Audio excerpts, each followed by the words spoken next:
Hello. Hello. Hello.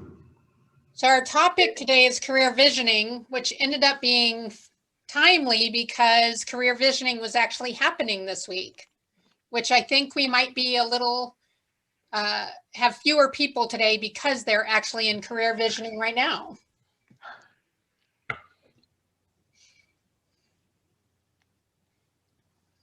I feel like I must have missed that they were actually doing it virtually. Oh, did you didn't know think it that was they in were- person? Like I feel like I've looked for it actually in the last few months, and I've seen nothing about when it was being held. I kept looking for it last year, and I think I only saw it come through once last year, and I couldn't make the time that they had it. So I do think it's been far and few between. Yeah. There was somebody else that held it too, though. That was, if you go to the My KW and you look on there, someone else held it virtually as well, outside of Karina. I forget who it was. For this one or for last year? No, for this one, for this For year. this There one. was someone Oh. else in January that held it as well. Oh, Linda so there's McKissick. actually two going on. Mhm. Linda McKissick just got finished teaching it as well. Mhm. I wish I would have known that. I've taken 30, 60, 90 and success through others. However, I've never been able to make career visioning. So has anybody on this call taken it with Linda or Karina in the last few days? I just took it today and yesterday with Holly. Is that who the other person was, Zach, that you saw? Yes, yeah, that name sounds familiar. Yeah. Okay, Sue, And we're gonna, Elizabeth, if I find it again, if I come across it, I'll shoot it your way. I'll let you know, or I'll post it in our Facebook group. Thanks. Is this going to be recorded? it is recorded, yes. Nice. And then our region just had it last week with Gene Rivers, I believe. Wow. Yeah. That'd been great to see. Yeah. I've taken it with him 3 times. So he's been great. I've taken it a total of 6 times, I think, since I've been with my team. So, and I was like, I'm not going to take it this time. And I probably should have. So Sue, what were your big takeaways having just taken it? You're on mute. You're muted, Sue. Sorry about that. First, there's just so much to digest that I put a note on my calendar for next week immediately at the end of today to review everything again and run through it. But yeah, there were a number of ahas. I can flip through my notes. I think one of the big things, without even seeing something in my notes, is just the idea of it being very conversational, and that it's less of an interview and more I can't find the right words that I'm trying to think of. More trying to help them find the right fit as much as it is for us to find the right fit, which I think is somewhat of a different mindset than my previous roles. I wasn't in real estate before.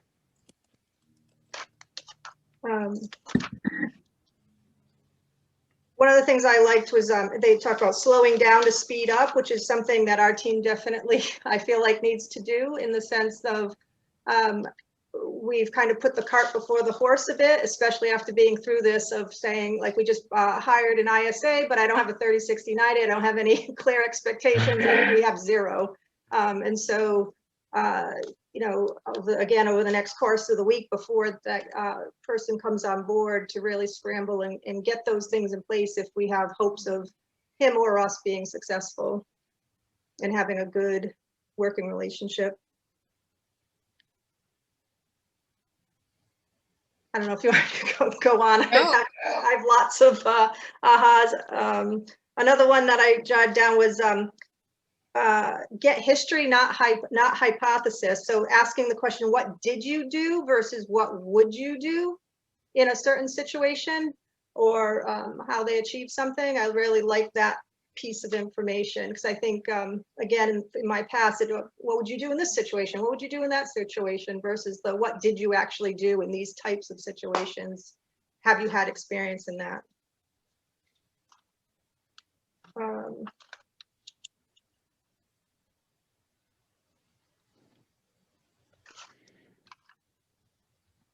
And I really like the steps of what's it called? The story, the life story, and the motivational pieces. I really like those a lot to really get to know someone, to kind of see patterns in who they are and how they behave and how they might work for us or just in general towards their own goals and whatnot. You know, like I said, there's just so much to digest, and I've got about, honestly, I've got like 50 pages of notes. I was going crazy. Which is why Abby's taken it 6 times. Yeah, there's a ton to learn, ton to remember. Lots of really good stuff, though. Really good. And I'm sure Abby could speak to this. I know when I've taken it multiple times, depending on who teaches it, they say things differently, and then I receive it differently or resonate it differently based on, you know, who's teaching it. Right. Yeah, and I'm always at a different place in our business when I take it. So you take away something completely different each time. So, I mean, I would definitely recommend taking it as much as you can when it is available.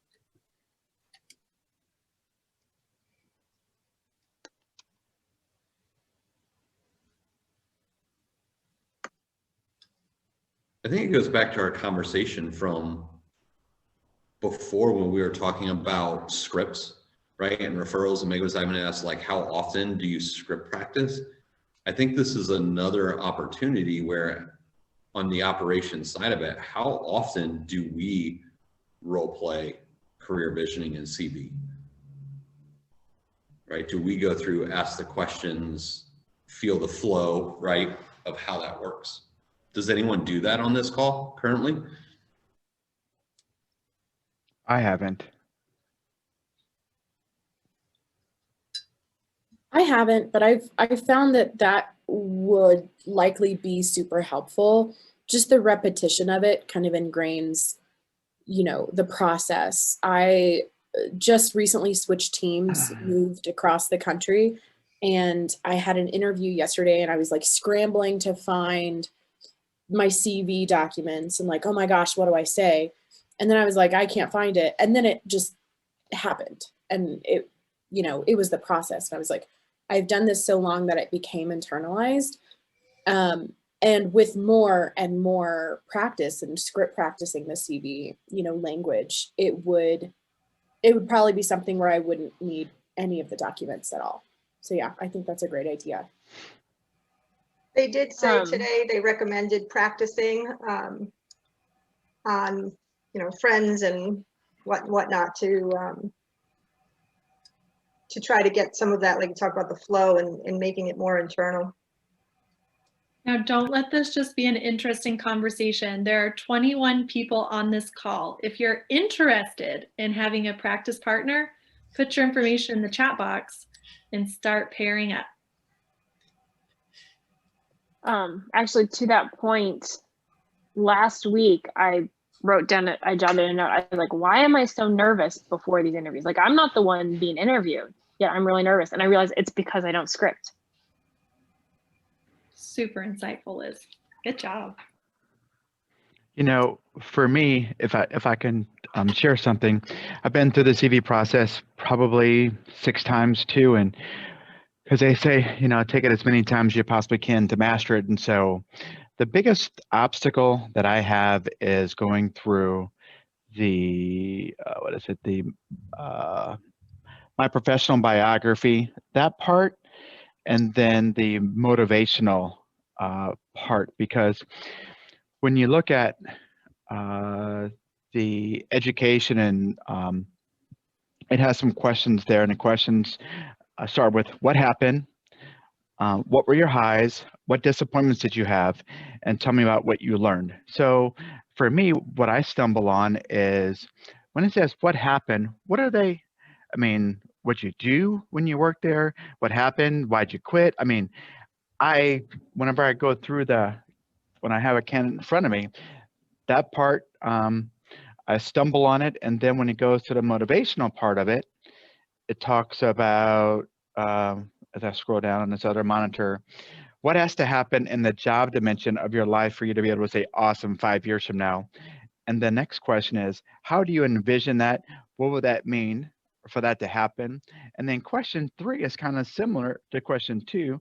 Why would that achievement be important to you? How would that make you feel? And question 4 is, what will having this do for you?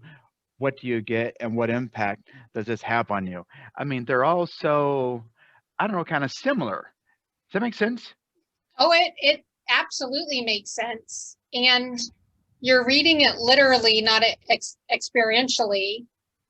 So one, it's whatever their answer is their answer.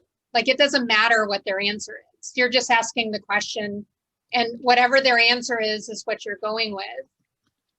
And Zay, I know you just did a bunch of motivational with your agents. So can you address the second question, how in the motivational, it does appear to ask the same question over and over? Yeah, I actually did it yesterday, and Jay on my team, he was like, what? And I was like, just answer it. Whatever you think the question is, just answer it. One thing that Tiffany Fikes had kind of taught me that was really helpful with the motivational part was break it down into kind of like the 5 questions or whatever, or 4 questions. So the first one is, what do you want? So what? Second one is how. Third one is why. And then the fourth one is the impact. So it does seem like it's asking the same kind of question, but if you can push them a little bit with your language and in the moment, it's very different than just reading it off of the paper. They usually know where it's going. So, what do you want? I want to be making $500,000 in the next 5 years. How do you envision that happening? Well, I'm going to have to network. I'm going to have to figure out my conversion rate so I know exactly how many people to call every single day. Why is that important? Because I want to financially provide for my family. And then what's the impact that you get? Oh, well, it gives me a peace of mind. 4 different answers for seemingly the same question broken down. And the other thing too is I take note of how people react to the questions during the process. If I'm asking the questions and they're having a really hard time, and maybe we go back and forth between like explaining it and having some examples, and they're still not getting it, I take note of that and say, okay, maybe their mind isn't open enough to be on a team like ours, and they need, very, very specific, detailed questions in order to answer it.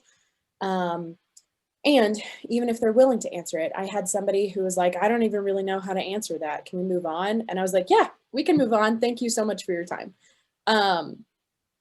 So that's kind of how I approach the motivation. And when it comes to the life story, almost every single time I have people who are like, well, what do you want me to tell you?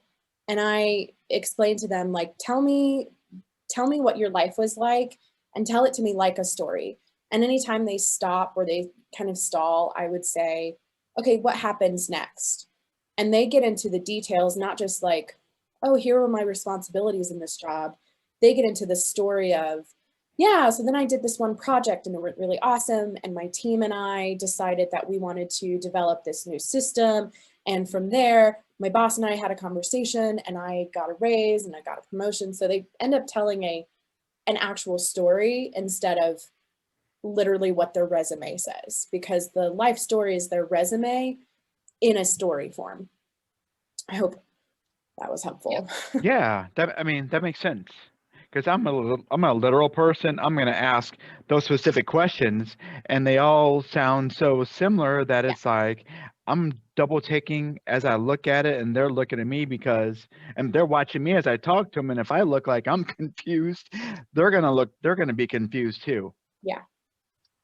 Zay, can I ask you, what was happening on your team that you went through and did the motivation with your already current team members? Yeah.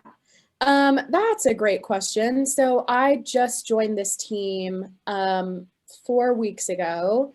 I was previously on Tiffany Fike's team in Nashville, and I had gone from her personal assistant, like starting, you know, Drake Lyrics, started from the bottom and grew into the director of operations. And so everybody on the team at Fikes, I had either hired, so I took them through the CV process, or I had known them for years as I grew, like they grew. And so when I got into that leadership position at Fikes, I knew my people, not just, oh, that's John, he's the buyer's agents. I knew their motivation. I knew, you know, their personality. I knew the way that they communicated through, you know, their KPA. And so I felt really confident in a leadership role with Fikes team because I knew my people. And so when I joined the core group here, I immediately stepped into the leadership role as director of operations. And so I told everybody on the team, you know, at this point, when I'm leading you guys, I know nothing about you. I know who you are and I know what you do on the team, but I want to know what drives you. I want to know how you like to communicate. I want to know, you know, the things that I get from the KPA and the life story and the motivation so that I can better lead them. Because my, the way that I like to lead people is I like to meet them where they are instead of just leading in what's comfortable to me, because everybody has their different needs, their different personalities. And so I chose to electively do the KPA and the motivation process with all of the people on my team, even though they've been here for longer than I have, so that I can know who they are and how to better lead them. It was kind of a backwards decision, but I was like, I'm going to do it. Well, and there's always several reasons. Has anybody else taken current team members through the career visioning process? And if so, what was the specific reason you did that? I can jump in on that. I personally haven't. Our Rainmaker has done that with current agents. We're a relatively small team, so our agents are still reporting directly to him. So he's the one doing their GPS 401s, helping them stay accountable. And at the start of the new year, with their anniversary with the team, he sits down with them again to redo the motivation interview before they set their GPS for the coming year. It's interesting comparison. He'll keep the notes from the previous year and pull it out, and it's interesting to see how it stays or the same or changes over time and how it's impacting their goals. The motivational interview is a little bit more of an abstract one. Cameron, what were you going to add to that? I was just going to say, I like to do it just because John Maxwell's 5 levels of leadership, it's positional then relationships. And I feel like that's the best way to build the relationship, is actually figure out like where they want to be and help them get that. And it changes so much. And so I probably do the motivational at least once a year with everyone that I work with. And anyone that might be working with me in any capacity, I love to do it because then I can just kind of be my integrator self and figure out where they best fit in and things. So who should do, Cameron, man, it's like I paid you money for that. Who should do the motivational interview? Like what person should actually conduct the motivational interview on the team? I think the one doing their one-on-one, so us. Yeah, whoever's going to do their one-on-one. So could be you, could not be. I don't know your story, right? Like who, if you do all of the recruiting, but you're not going to do the one-on-ones, then the motivational interview might be the one interview you don't do. Maybe you sit in on it or you watch it after the fact if it's recorded, but it might be the one you don't do, because like Cameron and Zay said, like that is so critical to being a good leader. But let's go back to the recruiting process for just a minute, with your permission, on the motivational interview. What, like, throw out some things that you think we're looking for. Like as a recruiter, when you're hosting an interview and you get to the motivational interview, what are we looking for during that process in order to red or green light the candidate? So the motivational interview is actually my favorite part of the whole process. And for me, I feel like what I'm looking for is to make sure that their values line up with our team's values, and that whatever their 5-year goals are, they can actually achieve those within our team. Because if their motivation, if they're, I mean, their big why, if their values don't line up with us, it's not going to be a fit. And if they're not going to be able to get where they're going with our team, it's not going to be a fit. Like, I hope you had your pins out. Like, values, do your values and the candidate's values, are they in alignment? Is their motivation in alignment with your trajectory? What does, you could throw in the word culture to summarize some of that. Like, what are they going to be the right cultural match for you?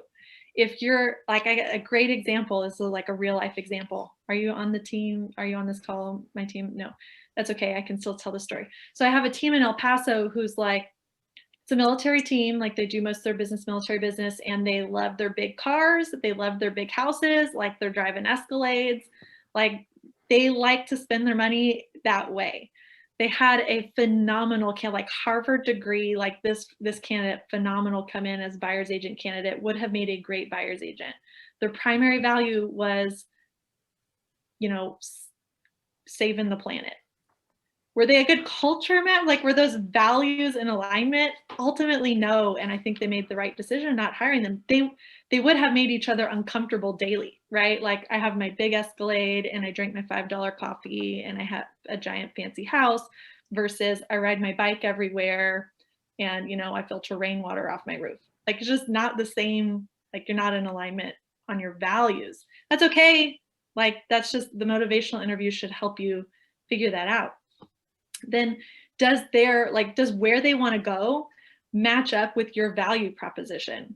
So if in your market you're hiring, let's say, an ISA, and their pro forma looks like they could make maybe $150,000 a year, but they're telling you that they want to make by year 2 $300,000 a year, you will not make it. Like, you are a bad fit. Your pro forma, like your value proposition and their drive, don't match. They just don't. Unless you have something else for them, they're going to leave and fast.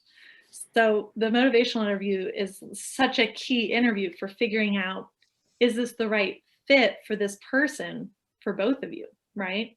And if you have been doing it long enough to call it the book, like, I have to remember not to call it the book, when you're taking it, and back to Mark's point, you're writing 4 chapters, right? So 2 of the chapters are, you get to pick what they are. So you get to pick career and money. And then the other 2 chapters, they get to pick what they are. And when you go in that script that Mark was using, one helpful technique is to go through all 4 chapters on one question set, and then repeat the chapters on the next question set. So it gives some distance. So, like, how much money you want to make? $300,000. Now you write all the other chapters. You come back to money. How much? $3,000. Tell me about that. What's important about $300,000 to you? What does that get you? Now you write it in a different color. Right now you're starting to build their book or their story, and how does it fit inside your culture? And then you just let them go. Thank you. And Mark, those questions, even though they're redundant, they actually will go really deep. So you'll get past those surface answers. I've had people cry in the motivational interview because you've gone so deep that you're hitting that emotional part of what's motivating them. If they don't cry, you probably did it wrong. Well, exactly. No one's ever cried for me. I've cried before. That's always my goal. That's my goal to, to have somebody get, teary eyed, but it's like, it never happens. So I'm like, man, I'm doing something wrong here. Get a partner. This chat box is awful quiet. All you guys said you wanted to get better, and not a single person put their information in there. I'm calling you out, man. Has everyone in here had the motivation portion or gone through career visioning themselves and experienced it from the other side? I did just a year ago, and it was a rather interesting experience from past job interviews and whatnot. And I will say that motivational piece really threw me in the sense that in the past year that I've been on board, I've learned to dream big, right? And to look at things very differently than I was a year ago. And so to have those questions, it was just a really odd experience. And so I was going to comment earlier when somebody was saying how you judge people, how they answer that. If they're not from the real estate world and haven't experienced some of this, I think they're going to have a very different take, right? Like that's not the norm. Nobody tells you in other fields, dream big, you can have whatever you want. Just what is it? What are you dreaming for? And let's go get it. You know, like that's just not how the rest of the world operates. And yet, Sue, for you to come along, you have to have a growth mindset. Right. So to me, you're looking for that growth mindset, not necessarily that they're dreaming big already. Because if they have that growth mindset, they're going to grow into whatever that vision is. Correct. I'd agree with that. It's changing the language, and I love what Paula said. I liked how Elizabeth described it, right? Like changing the way you look at it and the language that you use, because traditional interviews and what we're taught is they give us a traditional answer, right?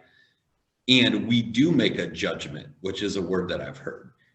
And keep in mind that one, MREA describes talent as someone who is a great fit for the role that we have, right? So talent is specifically, they can do the role that you have in your job, being clear on that. So the idea of career visioning is when we're casting that vision and having that conversation is for us not to make a judgment on the interview and on their answer. It's, are we a great fit for each other? Right? And that's a big difference when you think about that and the language you use. The interview is for both of you, and is to decide, are we a great fit for this particular role that we're talking about? And when you start going into there, now we're listening, we're coming from curiosity at a deeper level, which is why then, Mark, those questions become more impactful, because instead of asking, looking for a black and white answer, right, something specific, we're just listening, your tone changes, right? Your tone changes into a curiosity, and then that's what gets them into that level. And we start drilling deep and we start going. And I would say it's even more than your tone. When you come from curiosity, it's your heart. Like you come across totally different than you do when you have any sort of judgment.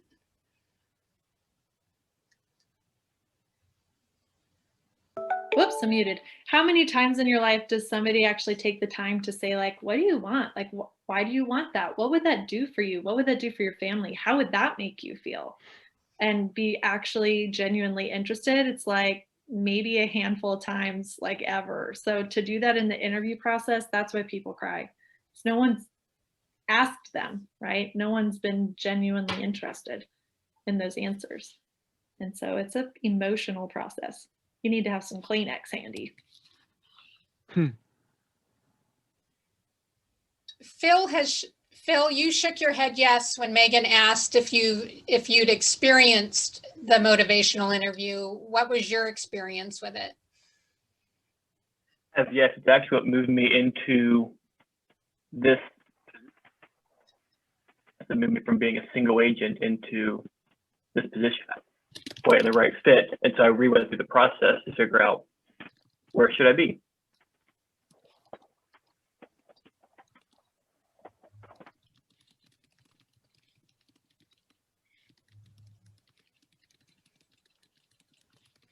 Phil, do you think you would have moved into that position without that process? Not as directly. So after the process, it became that was the plan. And I moved very aggressively after it to make the change happen. It was, all right, I got the proof. It's obvious. So let's go. Instead of wondering or questioning or feeling just slightly, not quite there, I knew that's where I had to get to. Yeah, so it gave you that assurance that this was the right move for you. Even in just the aggressiveness and boldness of it wasn't meant to make the change. It was, I did not get teary-eyed, but definitely a lot of Zach, my coach, has seen a couple of these, you know, the slow go home and think about it moments.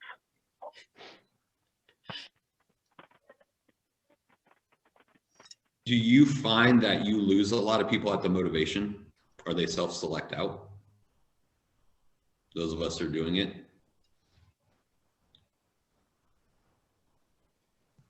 No, I don't have enough enough experience to know that.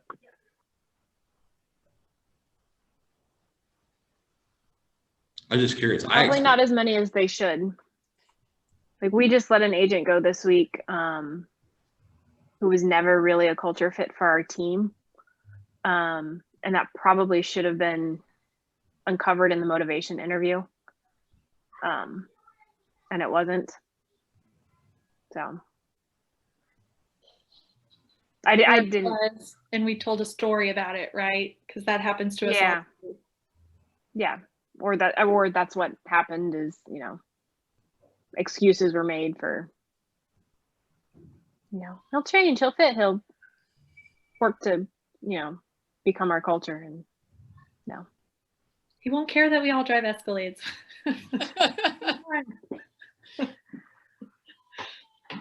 Yeah, I really see the motivation interview as the time for us to let them have the opportunity for the out. Like a lot of people when they're interviewing, they just want to show their best self to get the job. And even if they're going through it and they're like, I don't really want this job, they want to win and get the job. And so even though they might not know it, I'm trying to think like, are we going to be able to deliver all of these things that they want? And kind of like Elizabeth was saying, if we're not going to be able to, hopefully I can voice that to them so that they self-select out. But usually I don't have anyone self-selecting out at that point. So how married to the KPA part where it says they're a low, medium, or high fit, how married to you guys, or how married are you all to that part of the KPA to whether or not you accept them for a role or you don't? I mean, so if someone comes up as a medium fit, I mean, do you just weed them out or do you, I mean, bring them on? I'm just trying to, you know, when I go through the process, it's like I'm always looking for a high fit. And sometimes, I mean, it seems like that may not necessarily be the case. I don't know. It's kind of confusing to me. Jump in, Cameron. You look like you had some value to add there. Well, my very lowest job fit on my whole thing is director of operations. And I've been doing that for 8 years. And in my office, people always tell me that they need to find someone like me to be their director of operations. So I always joke that the KPA doesn't matter. I like to look at like my experience is the same, just to back that up. Okay, so what does that mean? Were you a low fit for that role? I'm a 0.03. Yes. 0.03? Yeah, like literally the very last one on the list is my current job. I should be a showing assistant, it says. But Cameron, what trumps KPA fit in the interview process? What trumps KPA fit? I would say almost everything. I'm willing to go outside my comfort zone too to do some of these things. There's a few things that I run into now, like what's the word that they use? Being direct, saying things how it is. I can't remember what the word is that they use in the KPA, but that's like the first thing that should match. And I'm off on that. And so I've had to get uncomfortable with a few times with that. And I'm willing to learn and grow past that. And I think that helps me. I think Zay said it. I'm sorry, go ahead. Who was that? Yeah. Zay was about to say. Say it again, Zay. I think Cameron has a really interesting perspective too, because he mentioned that, you know, he has to learn some of those things that would make him, a higher fit for a director of operations. And something that, you know, Tiffany had mentioned to me when I was learning the CV process, and then Jean Rivers, who I took it from one time, kind of reiterated, was the fact that it doesn't mean whether somebody's a low fit or a high fit that they're going to be either really bad at the job or really good at the job. It means that, number one, they may or may not have the natural abilities, but they can still learn the abilities to be good at any given job. Like Tiffany, her lowest thing is mega agent, and she is a mega agent. And so it doesn't mean that you're not able to do that job. It just means that you might have to learn things that are not natural. I think the other part of that too is the verification process is so important, because the KPA can say, you know, Adam shows a considerable amount of emotions in the workplace. And you can read that and say, oh my gosh, is he going to punch like holes in the wall, or he's going to, you know, cuss out a client on the phone when he gets upset? And then you have a conversation and you say, you know, how would you rank that on a scale of 1 to 10? And he says, well, I'd say like a 7. Like, yeah. And okay, tell me more about that. What would you change to make that a 10? Yeah, well, you know, I get super excited when my clients have a win. So like, I love to celebrate with them. And that's where you see that emotion showing up. And then you say, okay, tell me about a time where things didn't go your way. How were your emotions then? And he says, well, you know, yeah, I get pretty upset. So, you know, what I have to do is I've trained myself to kind of walk away from the situation and take a breath. And then you realize, okay, the sentence says he's going to punch holes in walls and, you know, cuss out clients and kick a yoga ball across the office and knock a bunch of crap down. But the conversation that you have shows that he's a more developed and complex creature than one sentence can really, you know, encompass. And so the verification process, taking them through the entire KPA, reading each sentence. I've had some people who kind of read paragraphs and say, okay, rate the whole thing, but reading each sentence, rating each sentence, talking about it, it's very tedious, but it gives you the bigger picture, a deeper perspective on just what the KPA says, whether they're a high fit or a 0.03 fit for it. Yeah, Zay we is all have- saying Nice. what they did do is more important than what they would do, right? Track record trumps KPA. So if the KPA says you're low fit, but you've been like this badass operations professional for 10 years, they're probably fine. Like it's the track record trumps KPA results. Yeah, we I all think have- it's how they're deployed, right? And what you focus on expands. So what they've been focusing on in the environment they in can affect the way that they're answering and their thinking is. It may not be, as like what Cameron said, or Zay, may not be the way that it's deployed. Yeah. Right? Because they have it doesn't mean they deploy it or use it. It's how self-aware are they, and are they managing their weaknesses? I think the best piece of advice I've heard on that portion of it is that if you've gotten to the point where you issue the KPA, it doesn't matter what the scale says, you owe them the opportunity to verify it. No one wants to be judged by a piece of paper. So if you've even issued it, it doesn't matter if it says low fit, you need to have that interview to say, is this even accurate? And then, you know, just to chime in agreement with some people, except for, I think, my role, every single person we've brought onto a team, their match is low fit for the role that they're currently on. Like our buyer's agent was like, could have been a negative score. She's got 13 under contract right now. She's a stellar Wow. buyer's agent. So, you know, you can't trust the scale. I That's so awesome. I also- appreciate you sharing. Yeah, I also take note that the KPA is an assessment. It's a test. There are timed portions. I mean, those little shapes that everybody either hates or loves. There's nobody in the middle. And I advise the people that I'm bringing into the KPA, I tell them, take this in a you know, distraction-free environment. Don't take it at a Panera Bread where I took it, you know, 4 years ago. And there are people distracting you because there are timed portions and you've got to focus. And so I take note of like what their environment might have been like when they were taking the KPA. If they're a single mom with 87 kids and they don't have a single quiet moment, they might have run out of time during those timed portions where their KPA is now going to tell you that they're not inquisitive and bright.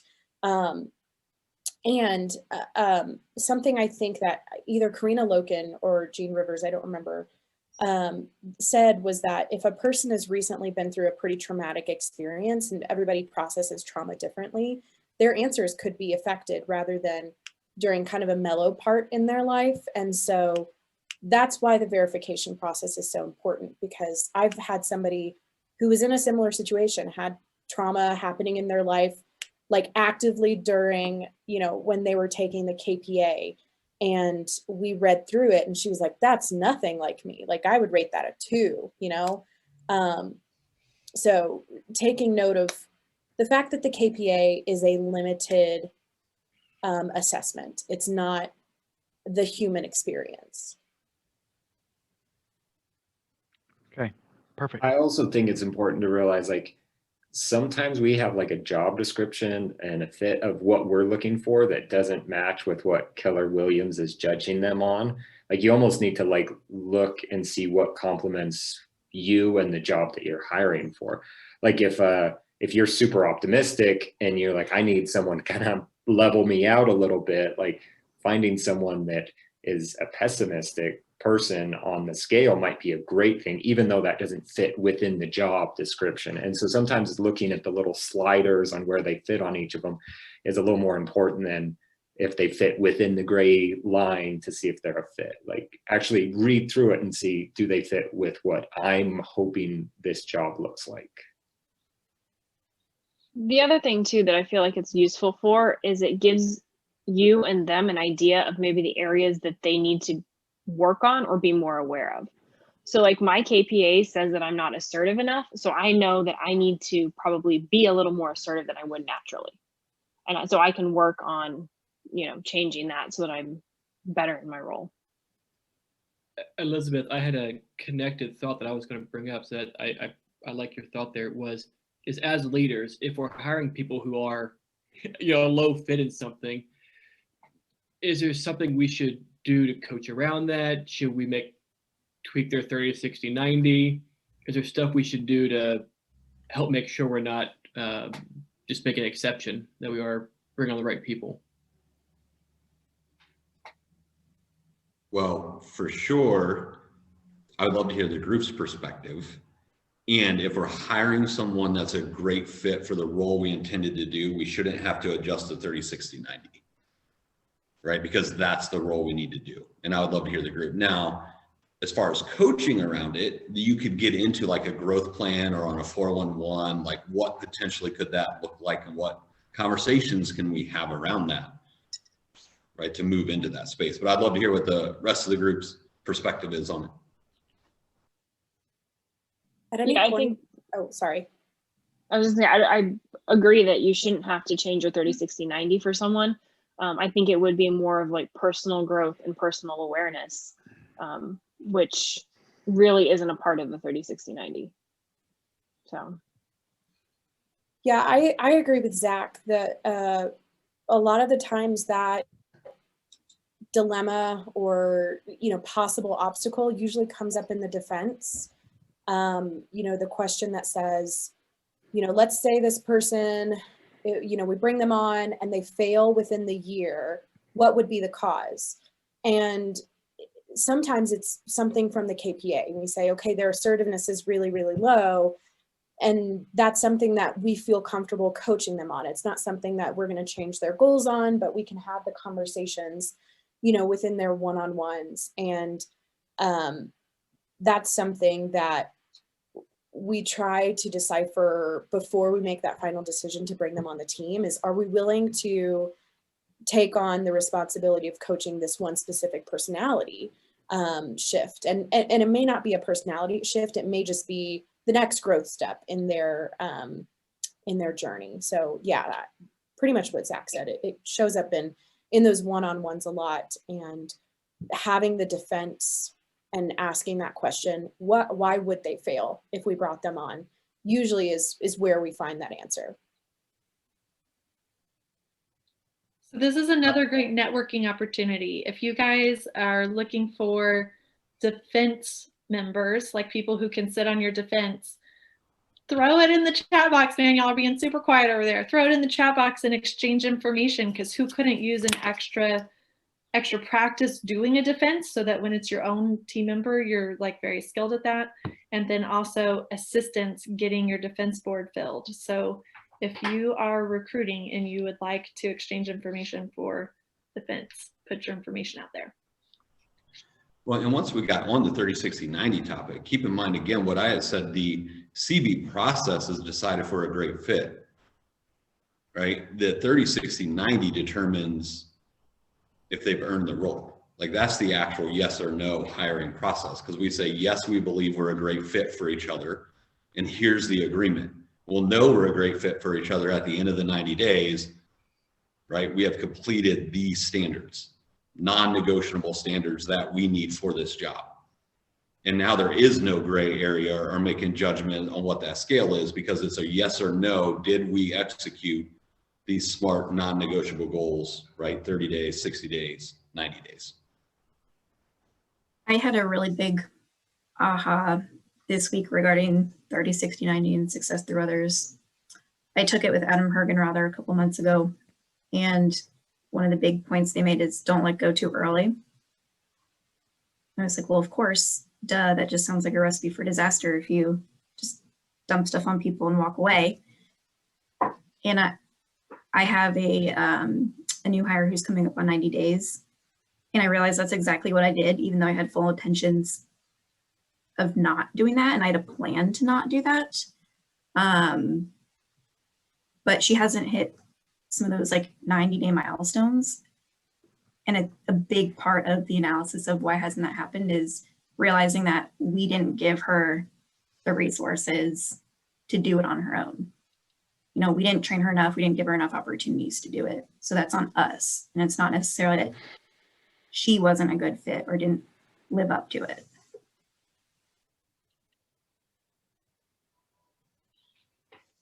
So Emily, what do you do now? Because I've seen a lot of teams where you get to the end of that 90 days and that there's issues and the team takes responsibility for those issues. And then you get 6 months down the road and they're still not a fit. So what are you guys doing to address that so that doesn't happen? It's a really good question. I've been thinking about it a lot. I think I'm going to rewrite another 30, 60, 90 for the next 30, 60, 90 days, along with what training, who's being held accountable for making sure, you know, this transfer of information happens. A big part of it was lack of clarity and ownership of tasks. She's our listing coordinator, and we've got agents that are just kind of like in the Wild West right now, like, oh, I just put it up on the MLS. Don't worry about it. And she doesn't know to say, let me take that from you. And so it's just kind of like swirling around her. So it's going to be kind of a team-wide clarity on ownership. I was loving the flow chart homework assignment from the group coaching earlier the other week. I'm pulling that up in our next team meeting and making sure everyone understands, okay, we have a listing coordinator. This is a new role to our team. Here's the pieces that some of you need to let go of, and here's the pieces that she's going to be taking ownership of. And how does this look with this new role? You know, it's definitely eye-opening realizing we didn't create a smooth transition for her. What would happen if she had that conversation with the team instead of you?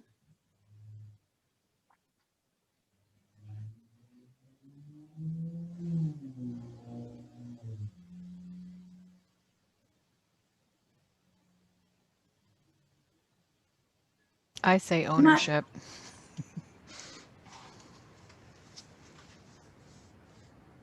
I'd have to think a long time on that.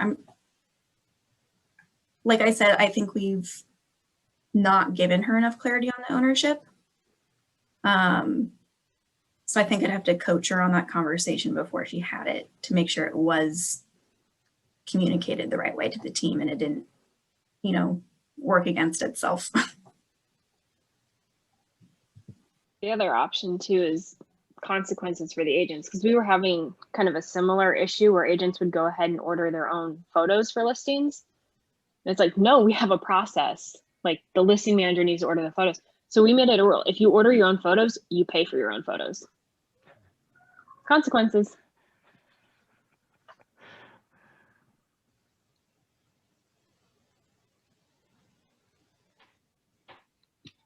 Liz has really gotten that assertiveness stuff down. She's I nailed told it. you, if you know what's wrong, you can fix it. Or try to. Well, and part of it too for me though is it's almost more of a mama bear instinct for me. Like agents are not going to walk all over my listing manager. Like I'm not going to allow that. So I think that's actually a lot of what it is for me. Like, I'm taking responsibility for this team. This is my group and my responsibility. And so, yeah, I'm going to make sure that they're treated appropriately.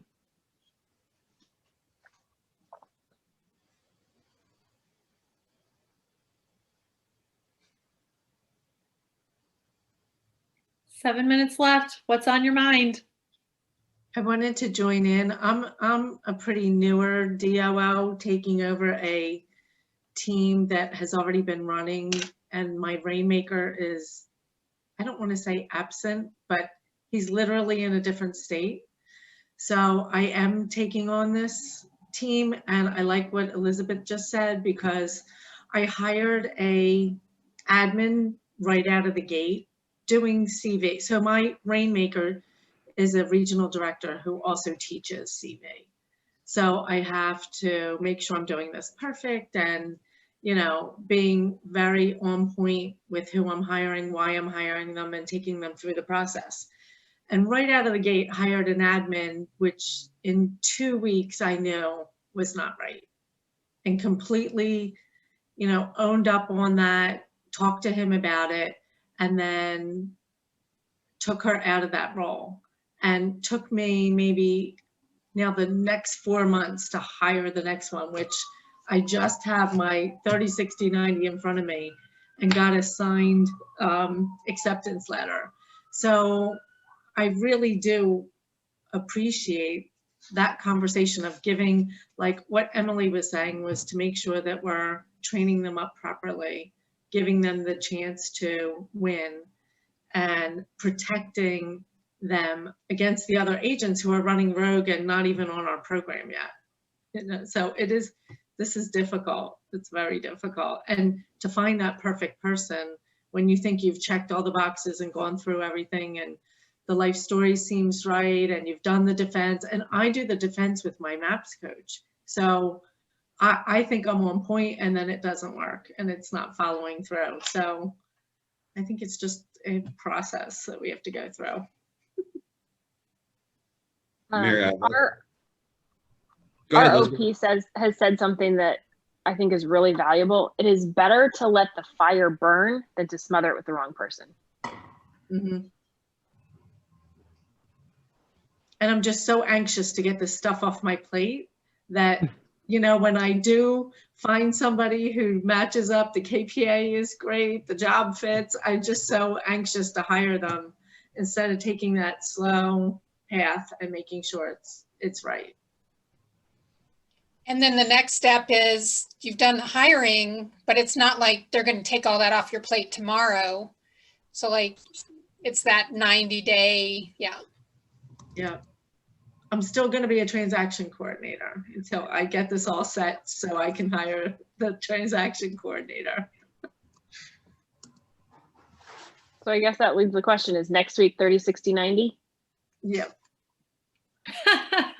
It's a great question. Is that what we want to do next week, guys? 30, 60, 90 mastermind? I get passionate about those. I'd love to have that as a topic. I don't know about the rest of the group. I'm seeing some heads and some neutrals. So with the yes heads, we're just going to take it and we'll do 30, 60, 90 next week. I have a question. Sold. So with your EAs that are on your teams, do you get a coach for them? Or what does that look like?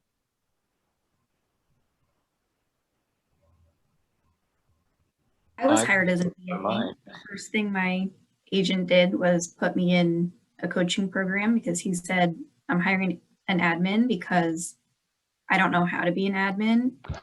I don't know how to train an admin. So I would highly recommend it. If he had tried to train me, I don't think either of us would still be here right now. It just wouldn't have been as successful. So is that group coaching or is that mastery? I actually went through the Perfect Real Estate Assistant through MAPS and then on to Perfect Operations Team after that. Okay. Because I've hired a couple of EAs and, you know, that's just not my personality. It's like you're a rainmaker.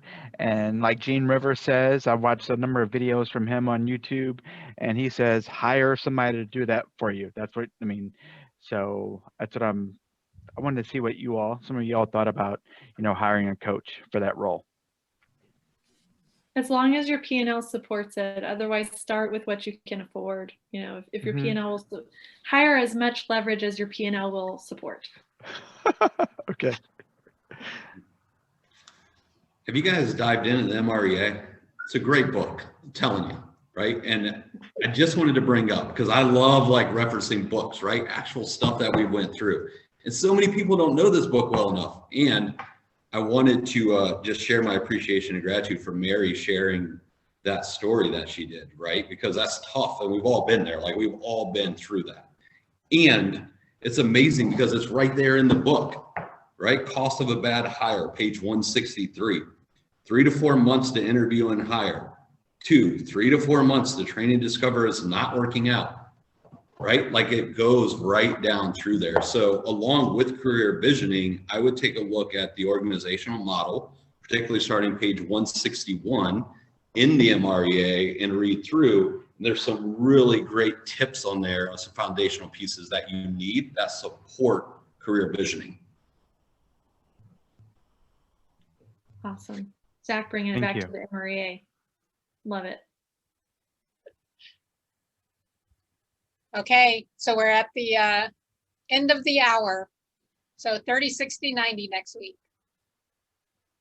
30, 60, 90 next week. And our February book club book is The Miracle Morning, in case you didn't catch that on our last call. So Miracle Morning, be reading that, and we'll start back up our normal rhythm of having the book club book on the last call, last week of the month. And we're working on getting a quarterly list so we know ahead. Quickly, we don't want to do a year because we like the flexibility of changing what's going on in all of our worlds. So we think quarterly was a good compromise, or at least we know what's coming and we're not so far out where we can't pivot. Hashtag 12-week year. Ah, that reminds me of a book. Can you repeat the name of the book again? The Miracle of what? The Miracle Morning. I'll put it in the, let me put it in the thing so you can just. And so that's at the end of the month, so you read it throughout the month on your own and you talk about it on the last meeting is the deal there. Okay. Yep. Thank you everybody for participating today. Thank See you. you next week.